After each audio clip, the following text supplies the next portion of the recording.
Bonjour et bienvenue dans Le Voyage Musical, une nouvelle émission. Elle n'est pas spécialement humoristique, elle est adressée à tous, sans exception. Vous pouvez considérer cela comme de la vulgarisation musicale. Est-ce que vous êtes familier avec le tempo ou le BPM en fonction des genres? Le BPM, c'est le beat per minute, donc comme son nom l'indique, le nombre d'impulsions qu'il y a dans une minute, dans une musique. C'est donc le tempo ou la vitesse de la musique, et c'est un élément très important qui est souvent utilisé pour différencier le genre musical, en particulier dans la musique électronique. Et je vais donc maintenant vous faire écouter quelques genres de musique électronique avec leur BPM correspondant, du plus lent au plus rapide. Notez que je vais éviter les genres musicaux dont le snare est sur le troisième temps, comme le dubstep par exemple, puisque cela peut un peu fausser votre appréhension de la vitesse si vous n'êtes pas habitué à cela, et le dubstep pourrait donc vous paraître plus lent que la house, alors qu'en fait c'est l'inverse, et si vous passez le snare sur le deuxième temps dans le dubstep, vous vous en apercevrez bien. Et commençons avec du hip-hop des années 90. Maintenant du glitch hop, de la deep house, de la trance, du hardstyle,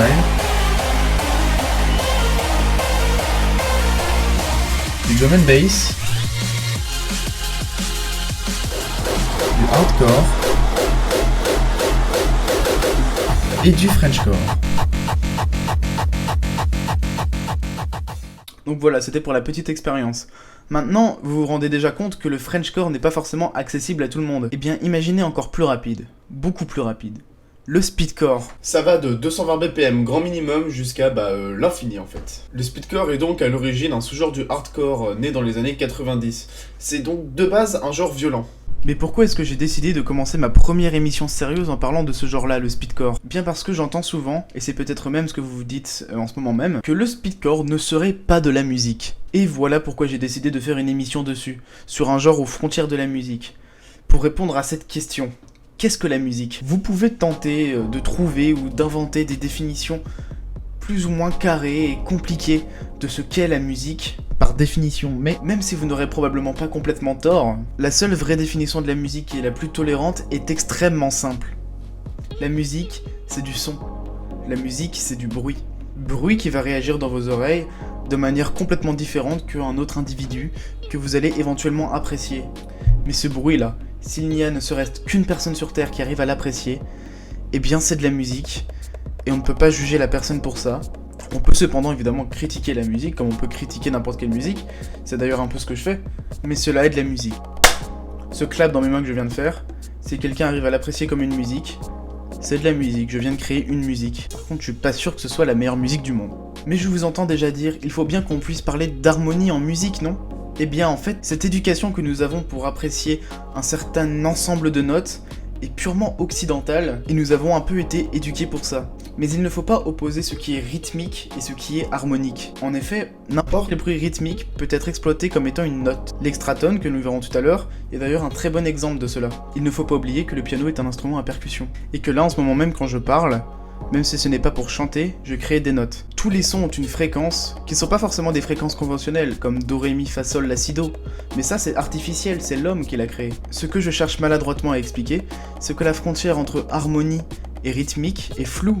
Il y a beaucoup d'exemples où elle serait même inexistante. Il ne faut pas oublier que ces définitions de la musique relativement carrées que l'on nous donne souvent, ce sont des définitions qui sont ancrées dans des cultures bien précises. Si on prend un exemple actuel, c'est la domination de la musique occidentale, populaire, anglophone, mais tout ce qui est éloigné, même très éloigné de ces standards-là, mérite quand même l'appellation de musique. C'est pour ça que la définition de la musique, c'est du bruit. Du bruit qui va résonner de manière différente, qui va nous créer une émotion. Et si cela crée une émotion à ne serait-ce qu'une personne, c'est de la musique. Et à mon avis personnel, les définitions de la musique qui sont moins ouvertes visent à être moins tolérantes et à effacer une certaine partie de la musique. Tout cela est un vaste sujet, mais je pense vraiment que c'était une introduction nécessaire à cette émission. Et c'est pour cela qu'aujourd'hui nous allons commencer directement avec un genre de musique qui est qualifié d'extrême. Peut-être à juste titre, par rapport à nos standards actuels justement. Et mon but dans cette émission sera de repousser vos concepts de la musique. Si vous êtes introduit à des choses qui sont plus ou moins proches à l'avance, si vous êtes assez tolérant, si vous êtes assez ouvert d'esprit et que vous ouvrez vos deux oreilles, vous finirez par aimer le speedcore, comme vous finirez par aimer n'importe quel genre musical. En tout cas c'est ce que je fais ou que je m'efforce à faire, car de mon avis personnel, dans tous les genres musicaux sans exception, il y a du bon comme du mauvais. Maintenant, penchons-nous véritablement sur le sujet d'aujourd'hui. Le speedcore possède de nombreux sous-genres, enfin plus ou moins nombreux, mais quand même suffisamment pour faire une vidéo assez conséquente. Les caractéristiques générales du speedcore sont donc, comme vous l'aurez compris, une vitesse très élevée, un kick distordu, alors ce qu'on appelle kick couramment, c'est la grosse caisse dans la batterie, c'est donc ce son-là, et un kick distordu, c'est donc un kick comme ça, qui est donc artificiel d'une certaine manière, puisque je ne connais pas de batterie acoustique qui fasse ce son-là.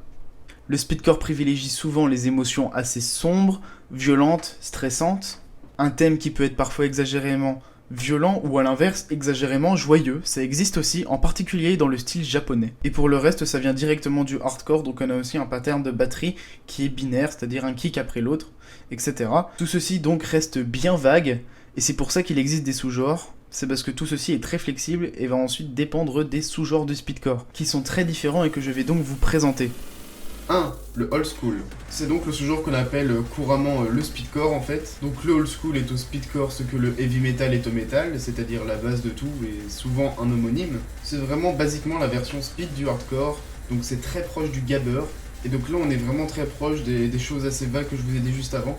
Donc on est dans un BPM entre 220 et 600. Il peut être très joyeux ou très violent, encore une fois en fonction du style comme je vous l'ai dit. Il peut parfois être exclusivement basé sur la batterie, comme étant une sorte d'expérience, mais les patterns de batterie restent binaires, c'est-à-dire un kick après l'autre, sans grande complexité dans la batterie si on enlève sa vitesse. Et je vais donc pas m'attarder dessus parce qu'on est donc bien dans une version rapide du hardcore tout simplement.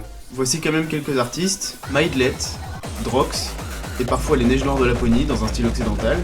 Sinon il y a Maidi ou Narcora dans un style japonais.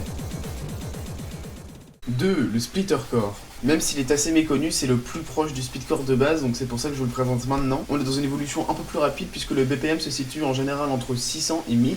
La caractéristique principale qui va vous faire reconnaître le splittercore en dehors de ça, c'est que autour de ce BPM là, et si on utilise les sons adaptés, la batterie va avoir un espèce d'effet de mitraillette en fait, qui va rendre la chose encore plus violente et également encore plus puissante si c'est bien utilisé. Si vous voulez des artistes, The Noise Spammer est un bon exemple, mais il n'y a jamais d'artistes qui font vraiment que du splittercore, donc vous pouvez vous référer à de simples entre guillemets artistes de speedcore et voir leur musique de splittercore qu'ils ont fait de temps en temps. Mais Noise Spammer en fait beaucoup. 3. Le Melodic Speedcore. Et maintenant passons au genre qui vous intéressera probablement le plus à vous qui découvrez ce genre. Alors comme son nom l'indique, ce genre se veut donc plus mélodique, plus doux, moins violent. Et cela va peut-être vous paraître paradoxal forcément pour un genre comme le speedcore, mais justement, tout l'intérêt de ce genre se base sur le contraste entre le violent et le beau, le plus doux en tout cas. Je parlais tout à l'heure d'harmonie et rythmique, et bien ici justement on a vraiment une manière unique de jouer entre les deux. Et c'est justement le sous-genre du speedcore qui va vous prouver que le speedcore n'est pas si opposé que ça au reste du monde de la musique. Cela veut dire qu'on a des émotions un peu différentes de d'habitude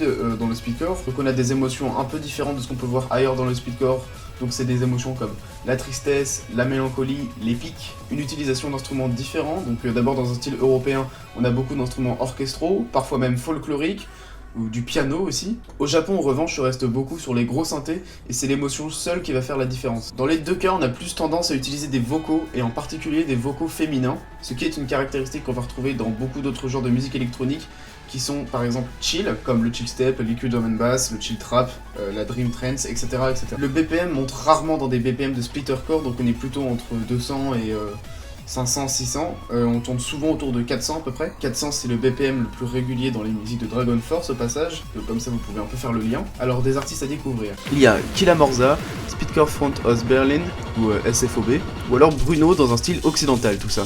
Sinon il y a Kurwastel Project, Tomegaterion ou Aimil dans un style japonais. Et enfin un des plus grands artistes du genre, Sonyoza, qui est juste entre les deux. 4. Le terrorcore. Le terrorcore est la déclinaison, disons, métal du speedcore. A la base, il faut bien préciser qu'il ne s'agit pas d'un sous-genre du speedcore, mais d'une autre évolution du hardcore, donc c'est bien un autre genre séparé à la base. Mais tout ça est une histoire de classification, c'est pas très important parce qu'aujourd'hui, beaucoup considèrent que le terrorcore est aussi un sous-genre du speedcore, puisque dans tous les cas, ce sont deux genres très liés. Ça va de 200 à peu près 600 BPM, et il y a principalement deux caractéristiques qui vont vous faire reconnaître le genre. Parfois il n'y en a que une des deux, ou parfois les deux. Première chose, le terrorcore ça peut être du speedcore qui utilise beaucoup de samples de metal ou à la limite de hard rock, mais de metal en particulier, de death metal, de black metal, de grindcore, donc vous l'aurez compris, pas les genres de métal les plus accessibles, et donc tout ceci mélangé avec du speedcore pour donner un truc très bourrin forcément. Le terrorcore ça peut être aussi du coup du speedcore qui utilise un kick de terrorcore, donc un kick qui est bien particulier et qui correspond à ce genre là. Donc voilà, c'est un kick comme celui-ci. Donc c'est toujours un kick distordu, mais bien particulier, qui a plus d'impact que ceux de la plupart des musiques de speedcore. Et donc là, les kicks jouent vraiment un élément central, encore plus que dans le speedcore. Donc si vous aimez les gros kicks, la bonne puissance dans une bonne batterie, eh bien je pense que le terrorcore est fait pour vous. Si vous êtes métalleux et que vous êtes assez ouvert d'esprit pour écouter du speedcore, le terrorcore est fait pour vous aussi. Donc je reprécise, le terrorcore c'est soit l'un soit l'autre, soit les deux mélangés, c'est-à-dire du métal, c'est-à-dire du speedcore métal avec un kick de terrorcore. Et vous l'aurez compris, le terrorcore n'est jamais joyeux, mais plutôt violent ou stressant dans ses émotions en général. Et voici quelques artistes sympas. Noisefucker, Lovekemcore, qui est un des artistes de speedcore en général les plus connus et qui est loin de faire que du terrorcore, mais il est un peu connu pour ça. El Creator, qui a un style particulier puisque parfois il fait du mélodique speedcore en utilisant un kick de terrorcore, ce qui lui donne vraiment son style unique. LK47, et enfin l'unique artiste de terrorcore que je connaisse dans le style japonais, Ozigiri.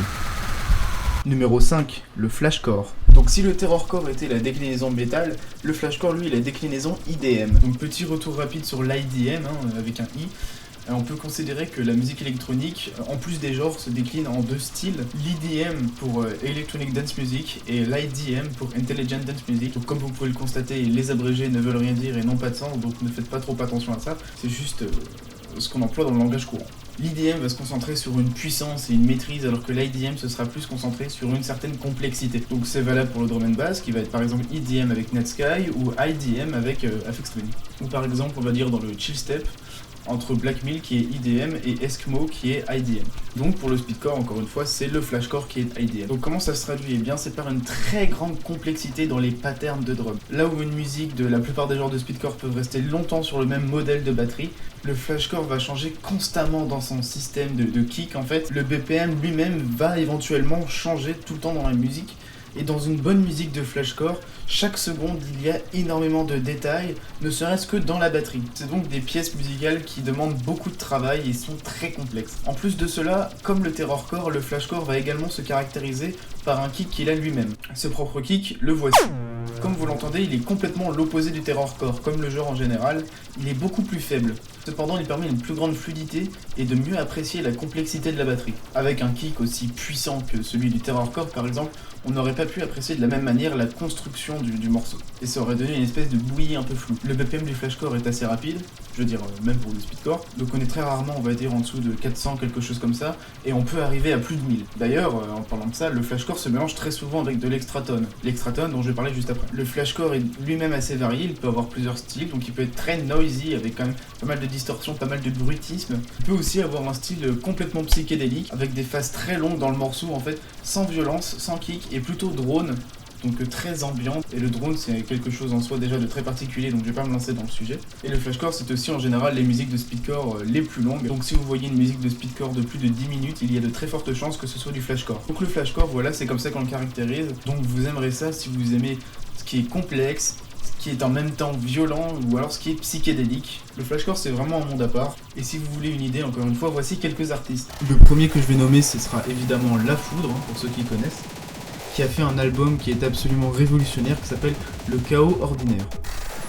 Mais on peut aussi citer Laurentium, HFK, Piron ou High Cost. Et enfin 6, l'extratone. Encore un genre très différent et qui je pense fera une bonne conclusion à cette liste de genres. Pour des raisons techniques, l'extratone est un sous-genre de speedcore, puisque c'est en fait son prolongement. Mais vous allez voir, c'est très différent. L'extratone, par définition, c'est le speedcore qui dépasse 1000 BPM. On peut considérer qu'il en est ainsi depuis le morceau Thousand de Moby, qui est un single expérimental, comme aime parfois le faire Moby, où la musique est une longue progression de tempo jusqu'à atteindre 1000 BPM. Au-delà de cette limite, donc 1000 BPM, le speedcore devient de l'extratone, il devient excessivement rapide. Mais surtout, il y a un phénomène particulier qui se produit, qui est environ autour de 3600 BPM. En effet, à partir de ce stade, les kicks sont trop rapprochés, tout est beaucoup trop rapide, ce qui fait qu'au final on n'entend plus les kicks distinctement, mais une seule et même note qui est en fait l'ensemble de kicks. Cette même note de kick donc va avoir plusieurs aspects, ça peut être un bruit très strident si c'est très rapide, un bruit beaucoup plus noisy si c'est plus lent et si le kick est plus distordu. Dans tous les cas, cela offre de multiples possibilités, tout d'abord grâce au BPM qui peut aller jusqu'à l'infini, mais également avec la source des sons, les kicks ou même les snares utilisés, puisqu'on peut aussi se permettre cela, qui peuvent donc donner une infinité de sons différents. Au final, si je dis que c'est très différent du speedcore, c'est pas forcément parce que c'est plus extrême, c'est parce qu'en fait il n'y a plus vraiment de base rythmique. Si les kicks deviennent une seule et même note, eh bien dans ce cas-là, on se retrouve en quelque sorte avec une musique sans batterie, avec un son qu'il est parfois difficile d'accepter, même pour les amateurs de speedcore.